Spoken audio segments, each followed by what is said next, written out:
शेर सिंह के पास जाती है। शुक्रिया शेर सिंह, क्या खूब एक्टिंग की। एक पल को मुझे लगा कि सच में कोई भूतिया शेर आ गया है। मेरा पूरा बदन तो पसीने से भीग गया था और धड़कन तेज हो गई थी। मैं सच में बहुत डर गई थी। तुमने मेरी जिंदगी बचा ली, वरना मैं मर ही जाती। हे भगवान, मैं इस जानवर का क्या करूं? आखिर मैंने इससे शादी क्यों की? भगवान, आखिर मेरी लकीर में यही क्यों लिखा था? अरे उठ जा, शेर सिंह ने जो काम दिया था वो किया कि नहीं, बताओ पतिदेव। अरे क्या हो गई बेगम? तुम तो जानती हो ना, इधर का हवा पानी मुझे कितना पसंद होती। ठंडी ठंडी हवा और पानी मेरा मन मोह लेती। उधर सऊदी में यह सब नहीं होती। अरे भाड़ में गया सऊदी, कभी गए हो वहां? दिन भर सपने देखते हो।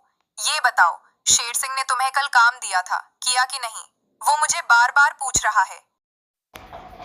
अरे बेगम, हम वो उसका काम नहीं कर सकते।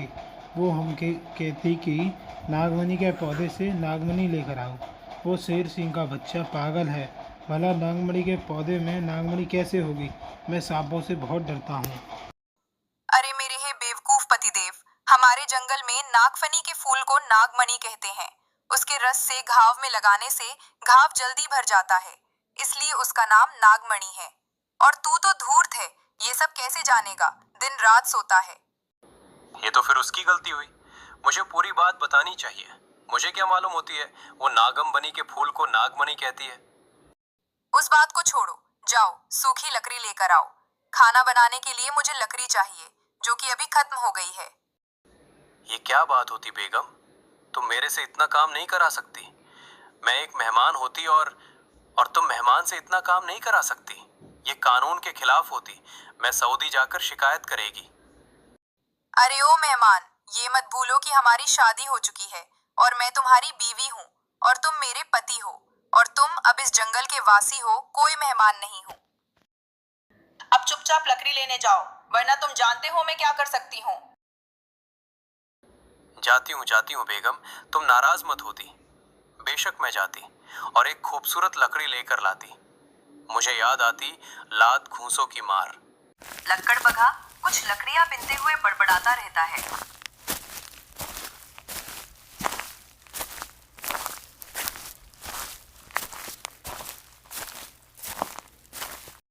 न जाने ये भारतीय लेडीज इतना खूंखार कैसे होती।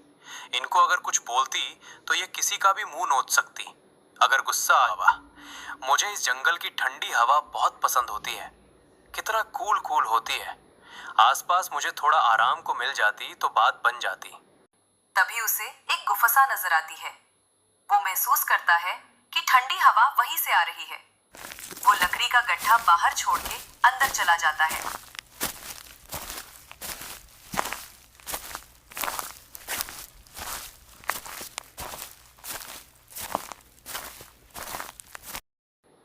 अरे वाह, ये गुफा कितना ठंडा होती, कूल कूल होती। एक नींद ले लेती तो बहुत मजा आती। सारा थकान दर्द मिट जाती। और फिर लक्कड़ बग्घा बहुत गहरी नींद में चला जाता है। उधर उसकी बीवी हिरनी बहुत परेशान हो जाती है। लक्कड़ बग्घे को लकड़ी लाते काफी देर हो गई थी। रात गुजर गई थी और सुबह भी हो गई थी।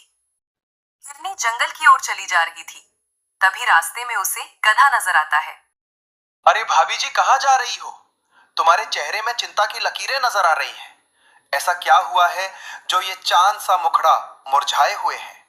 अरे देवर जी, अपने पति को ढूंढने जा रही हूँ। न जाने वो कहाँ गायब है। कल उसे लकड़ी लाने भेजी थी, मगर एक रात गुजर गया, अभी तक घर नहीं पहुंचे। मुझे लगता है भाभी जी कि वो सऊदी तो नहीं चला गया। मुझे एक दिन कह रहा था सऊदी की बहुत याद आ रही है, एक बार जाना चाहता हूँ वहां। उसकी एक और तुम्हारे जैसी गर्लफ्रेंड है। अरे शुभ शुभ बोलो, सऊदी जाए मेरे दुश्मन। मेरे रहते वो अकेले सऊदी नहीं जा सकते, मैं भी उनके साथ जाऊंगी। ठीक है भाभी जी, मैं भी तुम्हारे साथ सऊदी चलता हूँ। आखिर मैं भी देखना चाहता हूँ कि सऊदी कैसा है।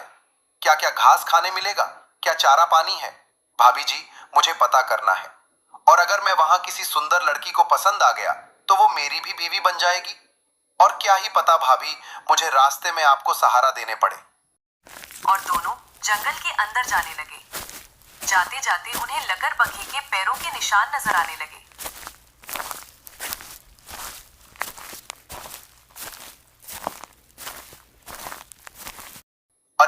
भाभी जी, ये निशान तो भाई साहब के लगते हैं। जरूर वो इसी रास्ते से गुजरे होंगे। दोनों जल्दी जल्दी पैरों के निशान की तरफ जाने लगे। चलते चलते उन्हें एक गुफा दिखाई दी और इस गुफा के पास लकड़ी का गड्ढा पड़ा हुआ था। अरे भाई साहब ने मुझे आज तक नहीं बताया। सऊदी जाने का रास्ता इस गुफा से होकर जाता है। मैं कई बार इस जगह से गुजरा हूँ। अगर मुझे मालूम होता कि सऊदी यहाँ से जाया जाता है तो मैं कई बार सऊदी चला जाता। दोनों तुरंत अंदर जाते हैं और अंदर सच में लकड़बग्घा मौजूद था, मगर वो गहरी नींद में था। उसे देखकर हिरनी का पारा बढ़ गया। हे भगवान, मैं इस आलसी प्राणी का क्या करूं? कहाँ जाकर अपना माथा पटकूं? आखिर क्या करूं? अरे भाभी, मैं हूं ना, नाराज मत हो। एक आलसी है तो क्या हुआ? चाहूं तो मैं तुम्हें वो सब कुछ दे सकता हूं जो एक सुंदर औरत को चाहिए। मैं कहता हूं, भाभी जी तुम दूसरी शादी कर लो, अभी कुछ बिगड़ा नहीं है। तुम सुंदर और जवान हो, क्या मस्त लगती हो। मेरा तो मन मचलता है तेरे सुंदर रूप को देखकर। बोले तो ले चलूं रूम में? अरे बेवकूफ, तू चुप कर। मेरा दिमाग पहले से ही खिसका हुआ है। तू और मत खिसका, और दोबारा ऐसा बोला तो उसे ही काट के रख दूंगी। इसे इसके हाल में छोड़ देते हैं और कुछ ऐसा तिगड़म चलाते हैं कि इसका आलस हमेशा के लिए छूट जाए। काफी देर सोचने के बाद हिरनी को एक उपाय आता है। ऐसा करो देवर जी, तुम शेर सिंह को बुला कर लाओ और इससे मैं तुम्हें एक उपाय देती हूँ, और जो मैं कहती हूँ वो शेर सिंह से कहना। ठीक है देवर? हिरनी गधे के कान में उपाय बताती है और फिर गधा तुरंत शेर सिंह के पास पहुंच जाता है और उसे सारी बात समझा देता है। दोनों फिर गुफा की ओर निकल पड़ते हैं। फिर शेर सिंह गुस्से में गुफा के पास आता है और जोर जोर से चिल्लाने लगता है।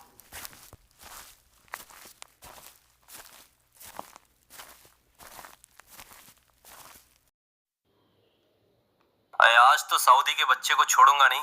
कब से मैंने उसे नागमणि लाने के लिए भेजा था, मगर अब तक आया ही नहीं। आवाज सुनकर लकड़बग्घे की नींद खुली।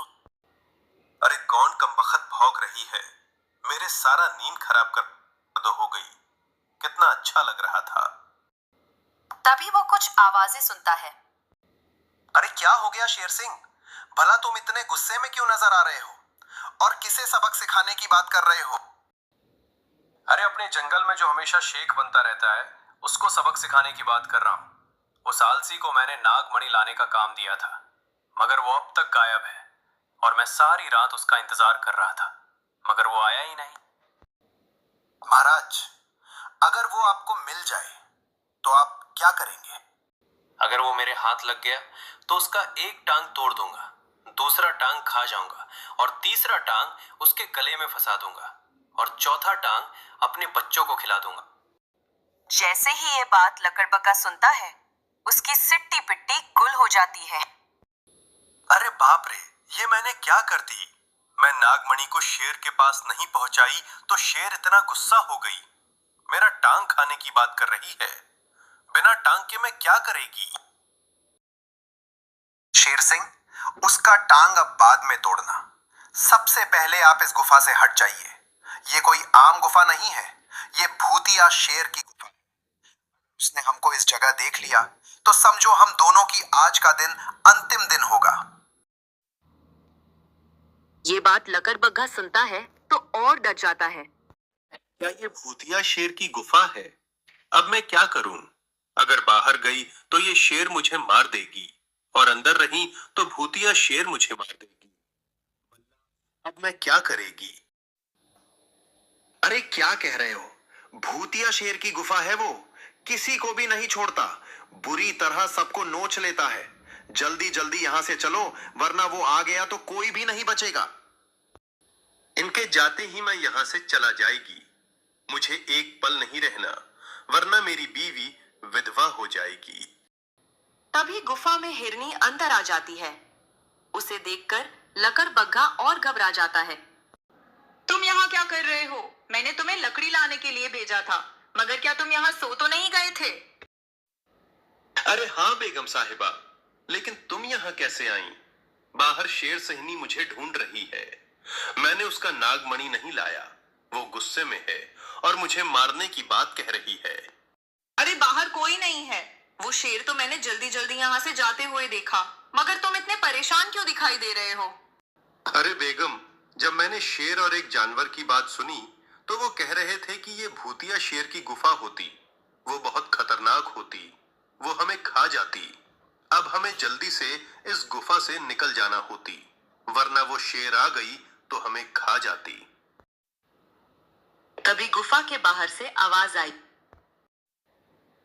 हाँ, सच में कोई भूतिया शेर आ गया था। अरे मेरे गुफा में कौन है?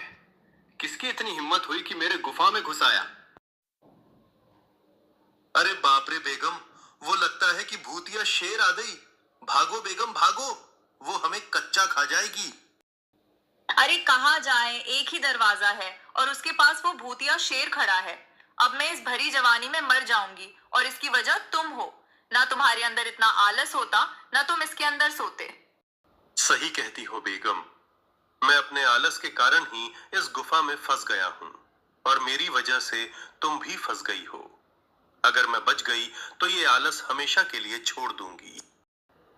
तुम चिंता मत करो, मैं कोई ना कोई तरीका ढूंढती हूँ जिससे हम बाहर निकल जाएं। अरे कौन है मेरी गुफा में? अगर नहीं बताया तो मैं खुद अंदर आ जाऊंगा। बोलो मेरी गुफा में कौन है? सुनो, मैं आपको एक उपाय बताती हूँ। आप बस उसे जोर जोर से बोलना ताकि आवाज गुफा के बाहर जाए। हे मेरे पतिदेव, ये आपको क्या हो रहा है? आपका शरीर लकड़ी का क्यों बन रहा है? बेगम, मुझे लगती है सऊदी से आने के बाद मुझे लकड़ी वाली बीमारी हो गई है। तुम मुझसे दूर चली जाओ, वरना यह बीमारी तुम्हें भी हो जाएगी। मुझे कोई फर्क नहीं पड़ता। आप मुझे बताइए कि आपका इलाज कैसे होगा, मैं इसका इलाज करूंगी। बेगम साहिबा, इसके लिए मुझे भूतिया शेर का मांस खाना होगी, वो भी भूतिया शेर का मांस। एक उसी का मांस होती जो मुझे ठीक कर सकती, मगर जल्दी करो वरना मैं पूरी तरह से लकड़ी बन जाएगी। बाहर भूतिया शेर पूरी बात सुन रहा था। हाय बाप रे, ये कौन सी बीमारी है?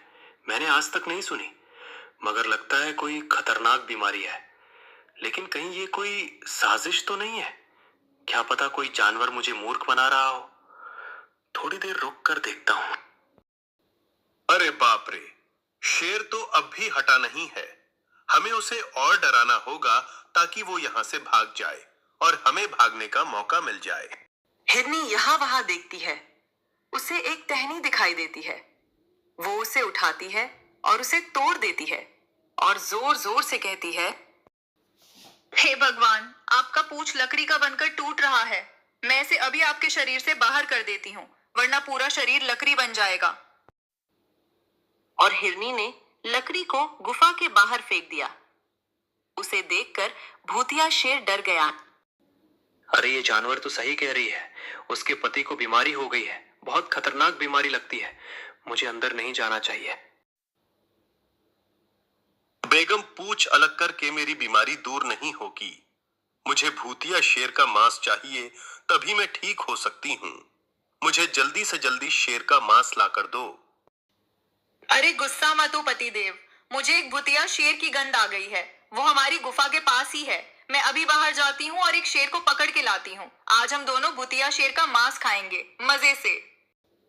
अरे लगता है मुझे यहाँ से भागना पड़ेगा, वरना ये प्राणी मुझे कच्चा चबा देंगे। और ऐसे भी इन पर हमला भी नहीं कर सकता, क्योंकि अगर ऐसा किया तो इनकी बीमारी मुझे लग जाएगी और मैं भी लकड़ी का बन जाऊंगा। भूतिया शेर दुम दबाकर दौड़ा। उसके जाने के बाद दोनों तुरंत वहां से बाहर आ गए और अपने घर आ गए। क्या खूब तरकीब निकाली मेरी जान, मजा आ गई। मानना पड़ेगा तुम काफी दिमाग वाली हो। और एक बात, आज के बाद मैं कभी आलस नहीं करूंगा। अच्छा, तो क्या अब क्या सबक सीखा? क्या अब और आलस करोगे या फिर उसी गुफा में छोड़ूं? अरे नहीं नहीं बेगम, मैं तौबा करता हूँ।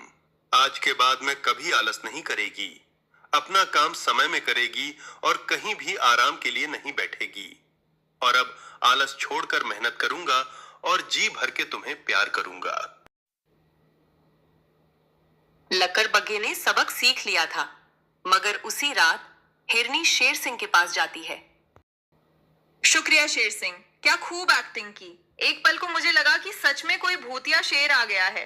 मेरा पूरा बदन तो पसीने से भीग गया था और धड़कन तेज हो गई थी। मैं सच में बहुत डर गई थी। तुमने मेरी जिंदगी बचा ली, वरना मैं मर ही जाती। अरे नहीं नहीं, मैं कोई भूत या शेर बन के नहीं आया था। तुम्हारे कहे अनुसार मैं जब गधे के साथ लकड़बगे को डराकर जब भेष बदलने आया और जब भेष बदलकर वापस गया तो तुम सब गुफा से चली गई थी। इसका मतलब सच में भूत या शेर आया था। हे भगवान, अच्छा हुआ कि हम बच गए, वरना आज तो खेल खत्म हो।